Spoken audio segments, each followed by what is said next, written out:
चलिए बेटा देखिए अब एक और अति महत्वपूर्ण प्रश्न।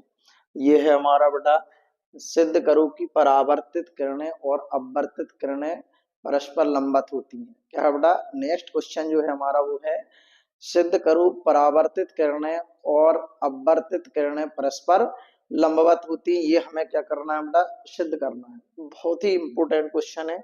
चलिए देखिए क्या है बेटा, ये जो है क्वेश्चन देखिए बेटा, इसमें जो है एक प्रकाश किरण है, वो हमारी क्या हो रही है बेटा, आपतित हो रही है। प्रकाश किरण आप जो है, ये हमारी एक प्रकाश किरण है, पी से चल रही है, ठीक है। और ये प्रकाश किरण जो है कौन सी है बेटा, साधारण प्रकाश है, या इसी को अपन कह सकते हैं बेटा अधुरवित प्रकाश है। तो ये अधुरवित प्रकाश क्या हो रहा है बेटा, चल रहा है। और ये अधुरवित प्रकाश जो है जब चल के जो है किसी पारदर्शी माध्यम पर आपतित होता है। पारदर्शी मतलब जो है देखो, ये आपको लिखा हुआ है, ये वायु है और ये क्या है बेटा, हमारा कांच है। अब पर इस पर हमारी प्रकाश किरण आपतित हो रही है, तो ये प्रकाश किरण जो है, कुछ तो प्रकाश किरण ये दिख रही है बेटा, ये परावर्तित हो गई है। क्या हो गई है बेटा, परावर्तित होकर ये चली गई है। और जो परावर्तित प्रकाश होता है वो कैसा होता है, पूर्णतः समतल ध्रुवित होता है। और ये कब होता है, जब ये कौन से कोण पर आपतित होती है बेटा, ध्रुवण कोण आईपी पर ये बना हुआ है बेटा कोण। और ये अब परावर्तन का नियम है कि बेटा जो है आपतन कोण और परावर्तन कोण बराबर होते हैं, इसलिए जितना कोण ये है उतना ही कोण हमारा ये वाला रहेगा, ठीक है। अगली बात समझ में। अब देखिए बेटा, अब चूंकि प्रकाश किरण जो क्या होती है, किसी पारदर्शी माध्यम के पृष्ठ पर आपतित होती है और परावर्तित हो जाती है, वो क्या होती है बेटा, पूर्णतः समतल ध्रुवित होती है। लेकिन एक प्रकाश किरण है, ये क्या हो गई बेटा, अपवर्तित होकर ये चली गई। तो जो अपवर्तित होके जाती है, ये जो है आंशिक रूप से क्या होती है बेटा, ध्रुवित होती है। और इसमें हमने ये बना है बेटा एरो। एरो का मतलब है इसमें जो है कंपन है वैद्युत वेक्टर के, वो कागज के तल के समांतर है।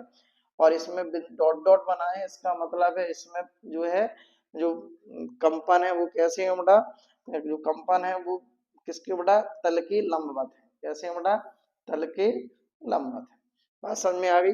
चलिए अब देखिए बेटा क्या है, किसी पारदर्शी माध्यम का अपवर्तनांक, किसी पारदर्शी माध्यम का अपवर्तनांक उस माध्यम के लिए ध्रुवण कोण की स्पर्श ज्या के बराबर होता है। इसे कहते हैं बेटा ब्रूस्टर का नियम। क्या है बेटा, देखिए इसका फॉर्मूला ये रहा, एन बराबर टेन आई पी। क्या है बेटा, एन बराबर टेन आई पी। एन मान लें किसी पारदर्शी माध्यम का अपवर्तनांक, आईपी मतलब ध्रुवण कोण, और टेन को कहते हैं बेटा हिंदी में स्पर्शिया।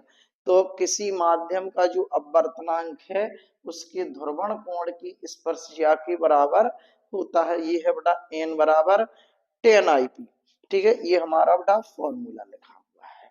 अब माना कि अध्रुवित प्रकाश एक विशेष आपतन कोण आईपी पर अपवर्तक तल पर क्या हो रहा है बेटा, आपतित हो रहा है। और यहाँ ध्रुवण कोण क्या है बेटा, आईपी के बराबर है। और अब हम जानते हैं बेटा ब्रूस्टर का नियम। किसका नियम, ब्रूस्टर के नियम से क्या होता है, एन बराबर होता है बेटा टेन आई पी। अभी अपन ने पढ़ा था, एन बराबर क्या होता है बेटा, टेन आई पी। एन बराबर क्या होता है बोलो, टेन आई पी होता है, ठीक। अब ये रहा बेटा एन बराबर ten I P. Tan theta को हम क्या कर सकते हैं बेटा, टेन थीटा को हम बदल सकते हैं किसमें बेटा, साइन थीटा बटे कॉस थीटा। तो यहाँ टेन आई पी की जगह आ गया साइन आई पी बटे कॉस आई पी, ठीक है।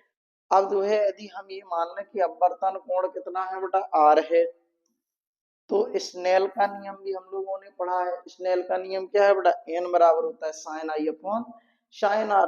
तो हम एन बराबर लगा देंगे बेटा साइन आई अपॉन आई की जगह आई पी और साइन।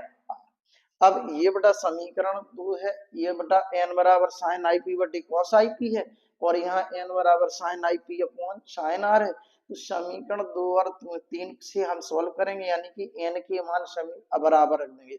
यानी कि यहाँ से उठा के साइन आई पी बटे कॉस आई पी को हमने ये लिख दिया बेटा इधर पीछे, और ये वाला मान उठा के नीचे लिख दिया साइन आई पी बटे साइन आर, दोनों एन बराबर रख गए। अब साइन आई पी से साइन आई पी क्या हो जाएगा बेटा, कैंसिल। क्या बचेगा, यहाँ बचा साइन आर, यहाँ बचा कॉस आई पी। तो साइन आर बराबर क्या हो जाएगा बेटा, कॉस आई पी आ जाएगा।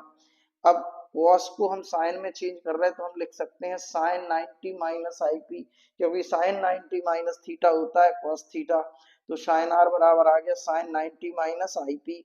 अब साइन से साइन भी हट जाएगा तो क्या बचा, यहाँ से आर, और यहाँ क्या बचा 90 माइनस आई पी। तो आर बराबर हो गया 90 माइनस आई पी। तो अगर ये जो है आई पी इधर ले आओगे किसका हो जाएगा, प्लस का। तो आई पी प्लस आर बराबर हो गया 90 अंश। इसका मतलब ये हुआ, देखिए बेटा, कि ये हमारी प्रकाश किरणें कैसी हैं, लंबवत हैं। क्यों, क्योंकि आईपी का मतलब क्या है बेटा, आईपी का जो मतलब है ये वाला कोण, ठीक है। और आर का मतलब कौन सा है बेटा, ये वाला कोण। अब ये पूरा टोटल कोण कितना है बेटा 180। अगर इसमें से ये वाला अगर 90 हो गया तो ये बच्चा कोण कितना हुआ बेटा 90 हुआ। तो इस प्रकार से जो है आईपी प्लस आर जब 90 हो गया तो जो है हमारा ये दोनों कौन सी बेटा परावर्तित, ये कौन सी है बेटा परावर्तित किरण है, और ये कौन सी है अपवर्तित किरण है। ये दोनों कैसी है, परस्पर लंबवत है। ठीक है बेटा, थैंक यू।